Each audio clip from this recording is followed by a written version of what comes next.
할렐루야, 말씀으로 하루를 여는 12월 20일 화요일 삼천교회 아침 묵상입니다. 오늘 말씀은 열왕기하 17장 7절 8절 말씀입니다.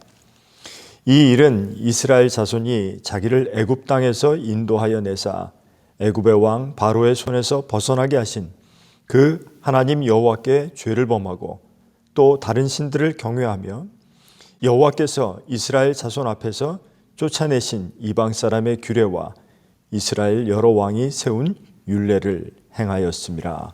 아멘. 오늘 7절을 시작하는 히브리어는 바예히키입니다. 그 뜻은 왜냐하면 because, 즉 이유를 가리키는 접속사입니다.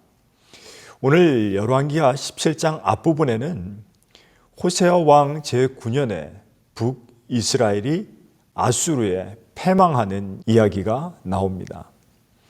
호세아라는 뜻은 여호와는 구원이시다, 구원의 하나님을 의지하지 않아서 멸망한 왕의 이름치고는 좀 아이러니합니다. 호세아는 역대 이스라엘 왕보다 더 악한 왕은 아니었다라고 기록됩니다.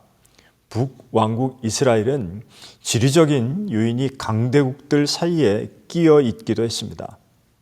그래서 호세 왕은 전통 강국인 이집트를 의지하면서도 신흥 강국인 아수르에 조공을 바치는 주변 강대국 사이에서 소위 줄타기 외교를 했습니다. 그런데 아수르의 요구가 점점 많아지자 호세아는 아수르의 조공을 중단하고 이집트에게 보호해 줄 것을 요청합니다. 그것을 빌미로 아수르가 쳐들어왔는데 믿었던 이집트가 이스라엘을 보호해 주지 않았습니다. 결국 북이스라엘은 사마리아에서 3년을 버티다가 BC 722년 아수르에게 멸망을 당하고 말죠. 총 209년 9개의 왕조 19명의 왕을 끝으로 막을 내립니다. 이스라엘을 점령한 아수르는 이스라엘 사람들을 포로로 끌어가는 이주정책을 사용합니다. 그리고 수도인 사마리아 등지에는 주변의 이방 민족을 데려다가 거주하게 하는 혼혈 정책을 사용합니다. 그래서 이스라엘의 반역 의지를 말살하죠. 그런데 여러 민족이 섞여서 이스라엘 땅에 들어오게 되면서 혼혈 민족뿐만 아니라 혼합 종교의 양상을 띠게 되었다는 것, 그것이 더 큰 문제가 됩니다. 자신들이 섬기던 이방 신들을 모두 다 가지고 들어왔기 때문이죠. 예수님 당시에, 즉 신약시대에 유대인들이 가지고 있던 사마리아 사람들의 차별의 주요 원인이 그것이 됩니다. 대략적인 역사의 분석은 그렇습니다. 그런데 성경에서 말하는 이스라엘의 패망 원인은 단순하고 분명합니다. 다름 아닌 우상 숭배 때문입니다. 북이스라엘은 초대 왕 여로보암이 12개의 지파 중에서 10개의 지파를 찢어서 나가면서 분리된 나라입니다. 그런데 여로보암 자신이 하나님을 경외하지 않는 악한 왕이었습니다.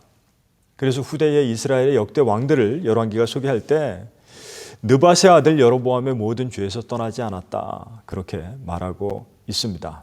그리고 그들 중에 아무도 그 죄에서 돌이키려는 노력을 하지 않았다는 말입니다. 그들은 오래전에 애굽의 노예였습니다. 그 이스라엘을 하나님께서 출애굽하게 하시고 자유롭게 하시고 가나안으로 인도하셨다는 것, 그 하나님의 능력과 은혜를 다 잊어버리고 자신들의 권력만을 탐하고 주변의 강대국을 의지하는 불신앙을 가졌기 때문입니다. 그 북이스라엘이 멸망하는 것을 고스란히 지켜본 사람이 있습니다. 이스라엘의 마지막 왕과 이름이 같은 선지자 호세아입니다. 선지자 호세아는 음란한 여인 고멜과 결혼을 합니다. 그리고 그 고멜은 계속 집을 나갑니다. 그 집 나간 아내가 돌아오기를 기다리는 것처럼 하나님을 배신하고 떠난 이스라엘이 돌아오기를 기다리는 하나님의 마음, 그 마음을 깨닫기를 원했던 것이죠. 호세아를 통한 그 외침은 하나님의 헤세드, 즉 인내하심을 우리가 힘써서 아는 것이라고 말합니다. 그리고 우리도 그 인내를 실천하자고 주장하는 것이죠. 그것이 하나님이 원하시는 일이다. 선지자 호세아가 그렇게 외칩니다. 우리가 아직 죄인 되었을 때에 하나님이 우리를 사랑하셨습니다. 그리고 독생자 그리스도를 우리에게 보내주셨죠. 그리스도가 이 땅에 오심으로 우리를 죄에서 구원하셨는데 우리도 하나님의 그 인내하심을 기억하고 하나님을 힘써 알기를 원합니다. 안다는 것, 그것은 머리로만 아는 것이 아니라 그 깊은 사랑의 관계를 맺는 것을 말합니다. 이 강림절, 이제 얼마 남지 않은 성탄, 하나님의 사랑을 알고 또 하나님을 사랑하며 또 우리 주변의 이웃들을 사랑하며 그리스도의 사랑을 전파하며 살아가는 여러분들이 되시기를 주님의 이름으로 간절히 축원합니다. 기도하겠습니다. 사랑의 하나님, 우리가 하나님보다 더 사랑하는 것이 있는지 회개합니다. 하나님의 인내하심을 잊고 살았는지 반성합니다. 돌이켜 인내하신 하나님을 힘써 알고 그 사랑을 전하며 사는 강림절이 되게 하여 주옵소서. 우리 주 예수 그리스도의 이름으로 간절히 기도드리옵나이다. 아멘.